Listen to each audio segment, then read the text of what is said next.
Eu sou a Sabi e hoje eu vou te contar de onde esse termo hobby veio, por que ele se tornou um termo quase que político na nossa comunidade, as problemáticas em cima dele e por que uma galera defende. É muito doido, gente, porque quando eu tava pesquisando, eu descobri que no século XV, hobby era escrito de outra forma, tá? Mas era usado para descrever um cavalinho que era pequenininho, mas muito ágil. Foi mais ou menos daí que veio a origem da palavra. Depois veio o nome hobby horse, que é aquelas fantasias que as pessoas usavam na Inglaterra, que ia até a cintura, sabe? O pessoal usava numas festas inglesas, você meio que se fantasiava de cavalo. Depois disso, hobby horse virou o nome daqueles cavalinhos de pau, uma brincadeira infantil.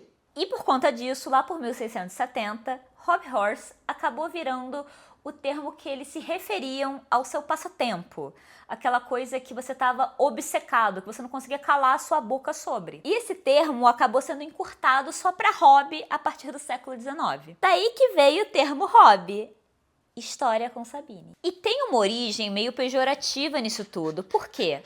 Hobby horse, cavalinho de pau, é aquele cavalinho que você monta, você se diverte, você passa tempo, mas você não sai do lugar. Então o termo hobby, ele não surgiu como um elogio. Ele surgiu como algo pejorativo. Era uma forma de falar que uma pessoa tinha uma obsessão por alguma coisa, uma obsessão boba, ou que ela realmente não calava a boca sobre algo. Então nessa época você ter um hobby era esquisito. Era até vergonhoso. Mas isso tudo começou a mudar ao longo do século XIX com a Revolução Industrial. As jornadas de trabalho foram diminuindo, os salários foram aumentando. Isso significava o quê? Que as pessoas estavam com mais tempo livre e com mais dinheiro sobrando. Então elas tinham mais tempo e mais dinheiro para gastar com o que elas gostavam. E aí a palavra hobby passa a se tornar uma coisa respeitável. Ou seja, gente, hobby só se tornou aceitável quando existia toda uma classe social com dinheiro e com tempo sobrando. Mas Sabine, quando é que hobby chegou nos animais? O que isso tem a ver com a gente? Antes de hobby, os ingleses usavam o termo fancy. Eu amei esse termo. Animal fancy era o termo usado para criação e apreciação de animais por algumas características. E as pessoas que admiravam esses animais eram chamadas de the fancy. Então tinha o cat fancy, pigeon fancy, eu não sei se é assim que se fala. E é daí que surgiu o fancy rat. É assim que eles chamam rato de estimação em inglês até hoje. Não é porque o rato é chique, é porque era como eles chamavam o hobby. Eu amei esse termo, gente. Eu achei muito fancy. Aí, décadas depois, cuidar de anfíbios e répteis em cativeiro ganhou um novo nome, herpetocultura. Esse termo costuma ser acreditado a Tom Huff, e ele criou esse termo porque ele queria separar quem criava, cuidava desses animais em cativeiro e os herpetólogos, que catalogavam esses animais que encontravam na natureza. Então a palavra meio que nasceu da diferença de cuidar do ser vivo e catalogar. Mas em algum momento, no mundo dos répteis, a gente recebeu esse nome hobby. Não é fancy, não é herpetocultura, a gente adotou o hobby. Agora eu quero falar um pouquinho das críticas, porque as críticas ao termo hobby, usado no mundo de animal exótico, não vem de quem tá de fora do nosso mundinho, vem quem tá de dentro, de quem cria répteis. Resumindo o que eles falam, que chamar isso de hobby diminui o que a gente faz. A primeira crítica é que um hobby você consegue pausar. Então tocar violão, colecionar Funko Pop, tudo isso se você resolver parar por um ano, você consegue voltar depois, gente. O violão tá lá, o Funko Pop tá na loja, você pode parar e depois, quando você enjoar, você pode depois voltar, sabe? Isso é um hobby. Um animal você não pode. Esse animal precisa de cuidado durante a vida inteira dele. A segunda crítica é que quando você trata bicho com um vocabulário de colecionador, você tá abrindo uma porta muito perigosa. Porque colecionador, gente, ele quer completar. Ele quer a variante rara. Não quero generalizar. Claro que existem pessoas que colecionam e têm condição de cuidar muito bem de todos os bichos, mas existem pessoas que pegam bicho demais para colecionar e acabam não prestando tanta atenção no bem-estar dos bichos que já tem. Isso é muito comum dentro do nosso hobby. Eu mesma já me peguei falando algumas vezes.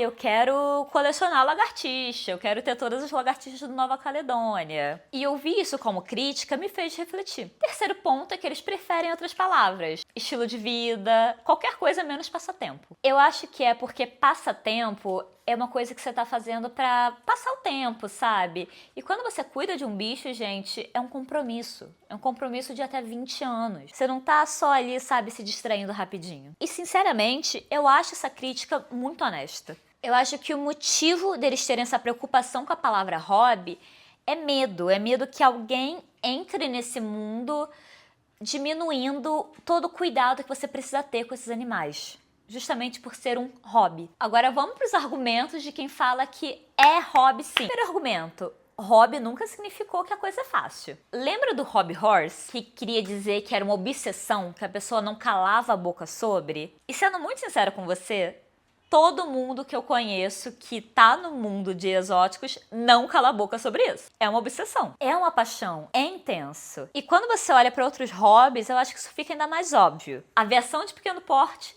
é um hobby. Montar bonsai é um hobby. E é um hobby que você tem que cuidar por, sei lá, 40 anos, gente, um bonsai. Eu não tenho a menor capacidade. E ninguém disse que esses são hobbies fáceis. Ninguém diminui esses hobbies. E eu acho que o problema é você tratar hobby e responsabilidade como coisas opostas. O hobby descreve a atividade que você está fazendo e descreve por que você está fazendo essa atividade. Já a responsabilidade descreve o que esse animal precisa. Então essa atividade, ela pode sim envolver prazer para você, ela pode te distrair e ao mesmo tempo ter uma grande responsabilidade. E o terceiro ponto é que tirar essa palavra tem um custo muito grande para quem é iniciante. Imagina só, se uma pessoa que está entrando nesse mundo fala de hobby e você já chega e fala, não é hobby, é estilo de vida, é responsabilidade 24 horas por 20 anos. Gente, a pessoa se assusta e sai correndo. E às vezes a pessoa quer ter um gecko leopardo, ela quer aprender sobre e ela vai ser uma ótima tutora. Então a gente tem que ter cuidado também para não afastar essas pessoas na porta de entrada. A gente tem que também ser acolhedor. E por último,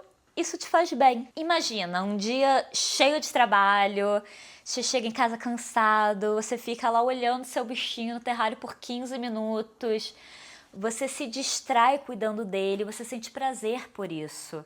Não tem chefe no seu ouvido. E se hobby é a palavra que a gente pode usar para não parecer egoísta, que seja. E aí, gente, quem tá certo? Eu não tenho opinião formada. E eu não tô fugindo de dar minha opinião. É porque eu acho que os dois times têm argumentos muito bons. Eu acho que o time que é contra usar hobby tem argumentos ótimos que falam sobre a responsabilidade de ter um ser vivo.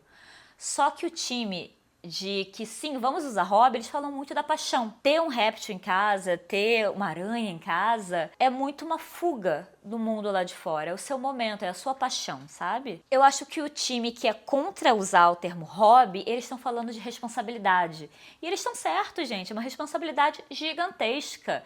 É responsabilidade diária por uns 20 anos. E o time que é a favor do termo hobby, eles justificam que é o motivo que você faz.